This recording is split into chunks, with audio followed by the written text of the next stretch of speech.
Here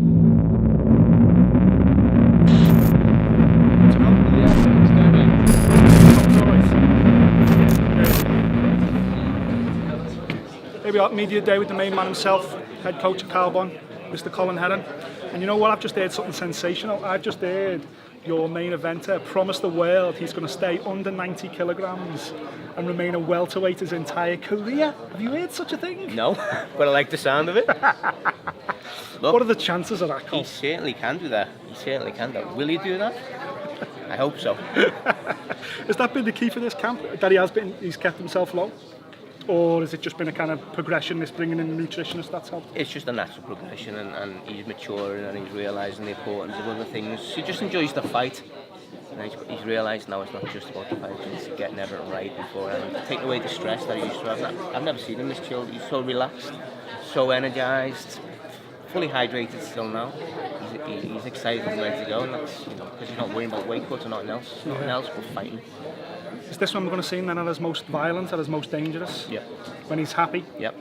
When it's not about the weight cut? 100%. Because of Liverpool and the performance in Liverpool, I think we went to Dallas and there was so much talk about the weight cut, even though he made it easy. Mm-hmm. I sat outside the sauna or the sports rooms where everyone was making weight, and you guys were one of the last in but one of the first out, so he made weight easy. But the week was all about how does Till make weight, can he make weight, rather than he's fighting for the UFC title. Exactly. And I think that did get to him a little. He says it got to him. It's got to, hasn't it? He's a young man, biggest fight of his life. Everyone wants to talk about his weight. Not giving him any credit for getting where he's getting. How are you going to perform? What weight looking forward to? Weight, and it's unnecessary. Yeah, absolutely. The title's changed hands since then, obviously. Usman's the champion now.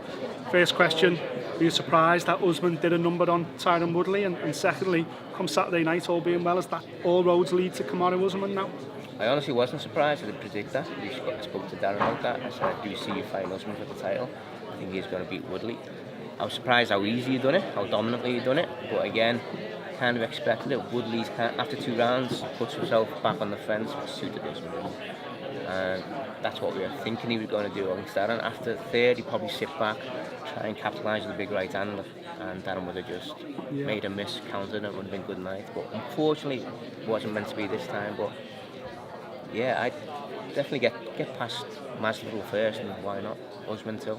The talk around the Usman fight was the surprise, of course, that he done it so emphatically, but also a lot of fans come away saying, well, wasn't that entertaining? No, Usman's not kind of like the poster boy champion the UFC or certainly the fans want, whereas your guy's a bit more explosive, dynamic. Yes. And do you think that'll help in terms of getting the fight next? I'm counting on it helping. Definitely, I think it'll help. Yeah, like you said, people want to see that. I mean, skill sets are skill sets. We've got to appreciate what they are, but it's an entertainment business. People want to be entertained. Yep. Darren Till is going to entertain. Speaking of Darren Till entertaining, you've obviously got Mike Grundy first on the card as well. You're top and tailing it, Carbon top and tailing this card. Yeah. What can we expect to see from Mike Grundy, from any UFC fans that may not have seen him before? He's running around like an excited little boy at the moment with a big smile. He hasn't stopped smiling all week. Super chilled as well. He's just happy, and he's going to go out there and steal the show. I honestly believe in him. It's been a long journey for him, but he's finally got what he's wanted. Finally got all his aspirations to come true, and he's going to grab it with both hands. Got married, woke up at 8 o'clock the next morning and met you straight in the gym? Yeah, marriage, honeymoon, it's no not nothing. important. No, UFC, that was it.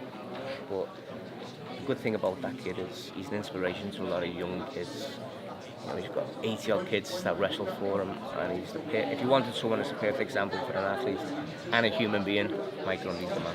Yeah. Before we sign off, I need to ask you about Tom Aspinall, how he's doing after that sensational performance at Cage Warriors, but a sensational return to MMA after such a long break. Obviously, checking a guy's kick and breaking his leg is not what anybody wants, but where's Tom's head at right now? Is he over that now? Because on the night he was a little bit upset. Yeah, Tom's a nice kid, but yeah, he's over it. It's the fight world, and he done nothing wrong. Like you said, he checked the kick, perfectly checked. Unfortunately, it ended the fight. Not what he wanted. We wanted a 2nd round stoppage, which is what we were working for and would have got. But he's chomping a bit. He wants to go again. We want him busy this year. We want him here. Of course. Is that the plan, to fast track him through Cage Warriors and then get him onto the UFC by 2020? We'll fight wherever. If Cage Warriors can accommodate him, anyone, we'll put him on any show. Always like that, Nick. You know, it's about like getting the lads work. It's not about just being in one organisation for me. It's about whatever brings the best for the lads. And if Cage Boys can do it, so be it. Yeah, perfect scenario for you then Saturday night. 2 first round finishers and back in the bar with a cup of tea. Nice cup of coffee, I think. Oh, a cup of coffee. Yeah. Nice one, Colin. Thanks, mate. Cheers, mate.